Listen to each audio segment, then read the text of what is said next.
Hi, this is Jim Cranston from 7 Every Minute and 7everyminute.com, the podcast and website about reimagining your life. Thanks for joining me today to talk about Independence Day in its many different forms. So let's get started. If you like what you hear today, please leave a like and tell your friends, send me a message. First off, and the reason I'm doing this earlier in the day than normal is to wish everyone in the USA a wonderful 4th of July, to everyone in the world. I hope you're able to live your life as freely and safely as you'd like to. I hope everyone gets to spend time with their friends and families and have a wonderful time together and celebrate the miracle in the US of living in a country expressly founded on the basis of personal freedom. And if you don't live in the US and you want the day off, tell your boss that Jim said it seems okay for him if you want to take the day off and see how that works. Let me know. So, also, I'd like to give a special thanks to Dan Rice. He's the president of the American University in Kiev, Ukraine. He did a post on LinkedIn on July 3rd entitled The Rocket's Red Glare.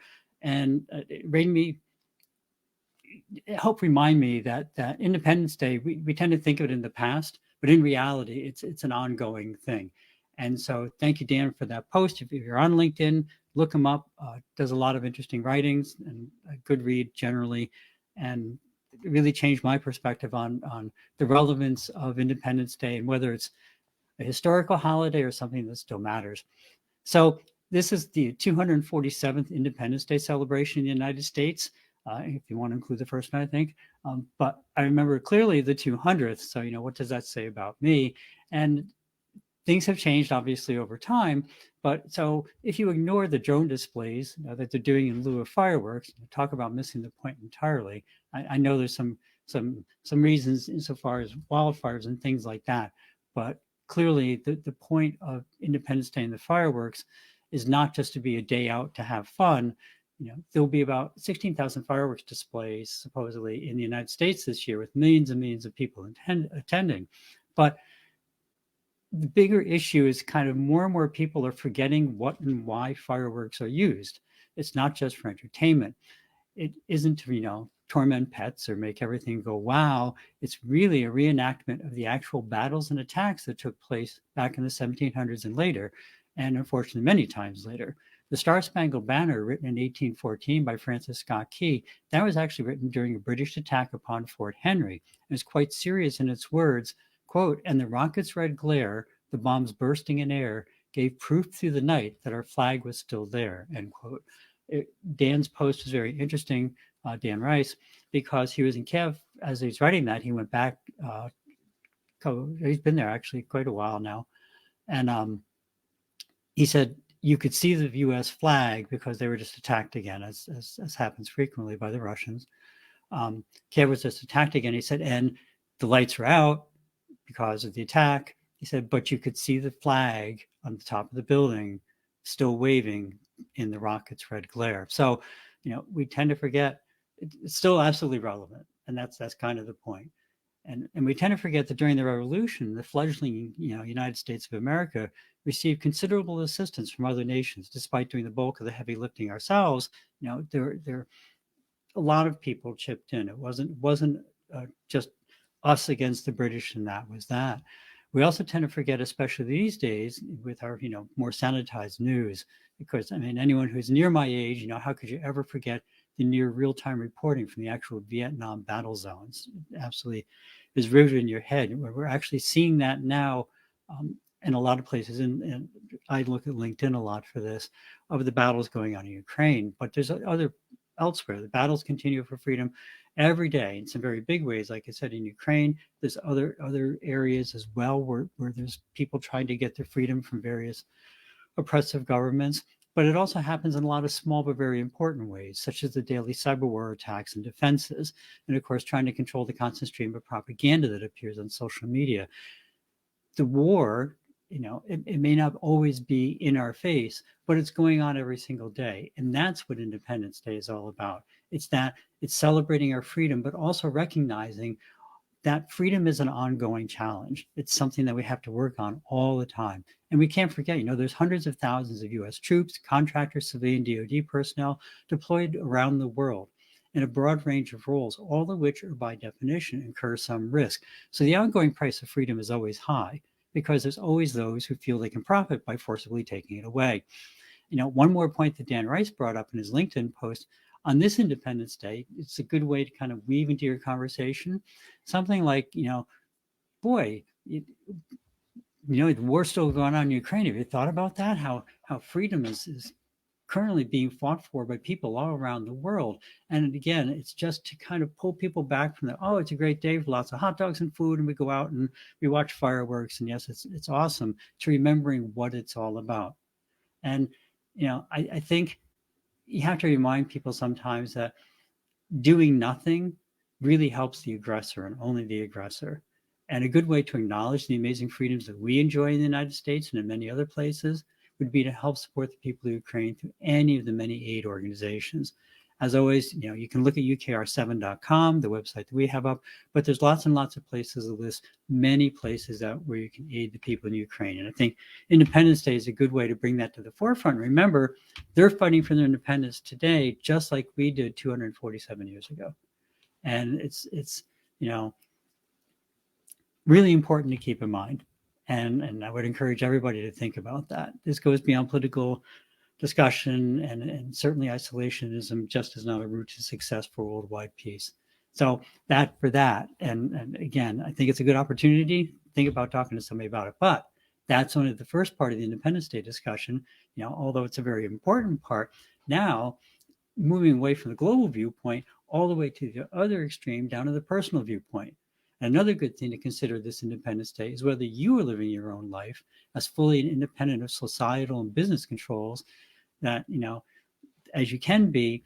And they try and steer you into this whole, endless consumption and how to control your life.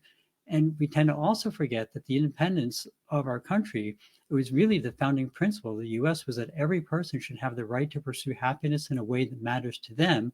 And of course, still with respect for others' rights as well. So this is a really important piece that tends to get overlooked, especially these days, again, with social media and so much of the chatter of, this side versus that side. We tend to get grouped into these disparate groups, and if you don't fully embrace that group, well, then you're not really part of it. And it's a really interesting social pressure on people. I mean, I know there are certainly bumps in the road of the US and trying to get freedoms, but as a country and a culture, we still value individual liberty and always have, and the right of the individual, not the government, to determine our own definition of happiness. It's an exceedingly rare form of government and something that should be celebrated every single day. That, a country founded on the principle of the right to pursue happiness, but we often take it for granted and do little to maintain it, and sometimes we even barter it away for short-term gifts, like free social media or free news. Can't. I pay for some expensive newspapers, and I pay for the local papers. And why do I do that? Because it's important to support real news media. It can't all just be sound bites on TV or whatever, with a reporter whisks into town, talks to three people, whisks out. Real reporting is expensive and it's dangerous. Actually, there was just in a recent attack in Ukraine 3 days ago, another reporter was killed. She did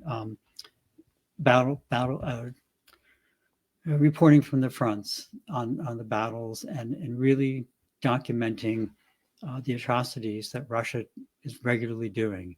And she just died because of where she was and what she was doing. So real news is the basis of real freedom. And so we can't just say, I don't want to look at the news. I'm not going to pay for the paper. I'll get it off the internet.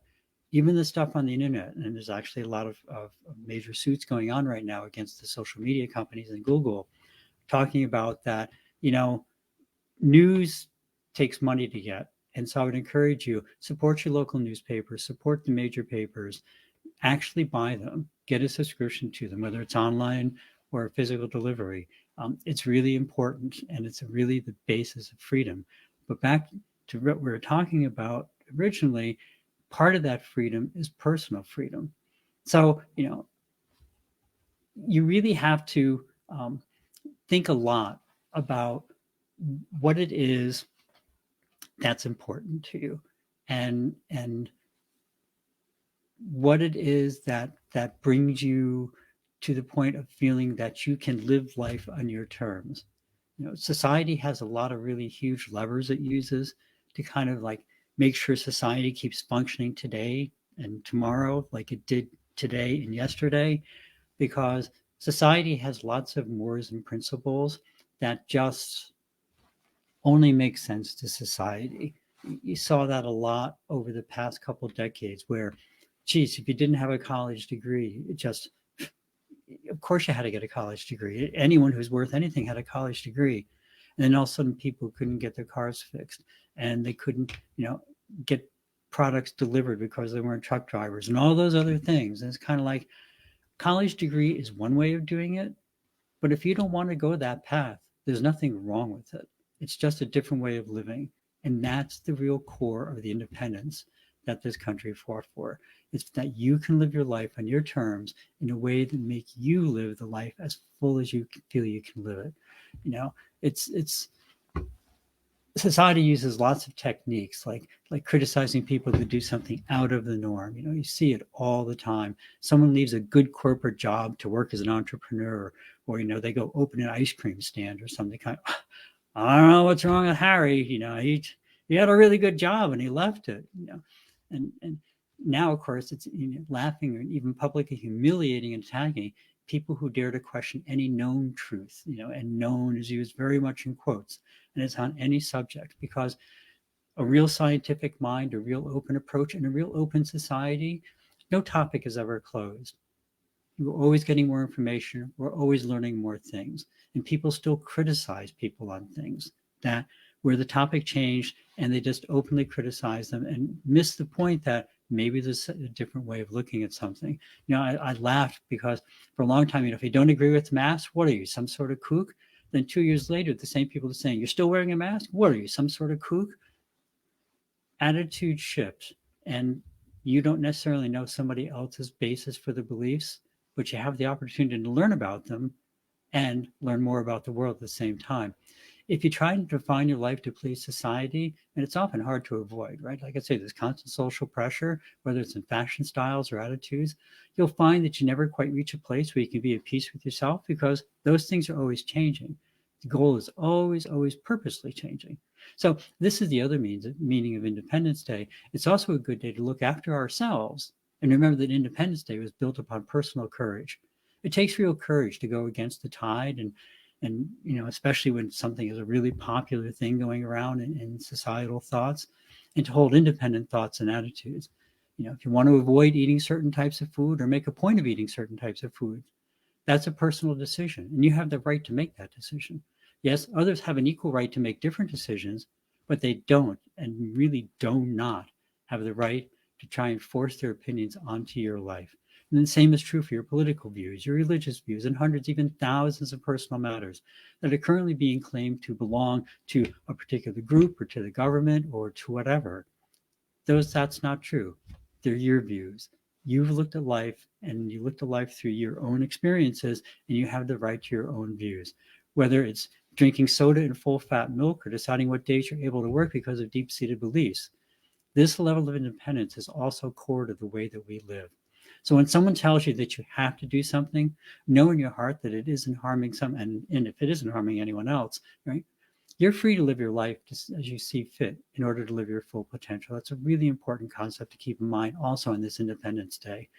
I know there'll be difficult times. Like for me personally, drinking alcohol or back in style, and it's just something I don't do. And it's often difficult to just flat out say no with no excuses and reasons. You're out in various social situations, and there's a lot of pressure. Oh no, this is a really good liquor. You should try. It's like, no, thanks. I don't have to justify it. I don't have to give you an excuse. It's just no. This is a personal decision. I would encourage you to do the same. Remember what belongs to you, and one of the things that really belongs to you is you, your own life, your thoughts, your reasons for being. It's your body, your life. You don't have to justify it to whoever challenges you.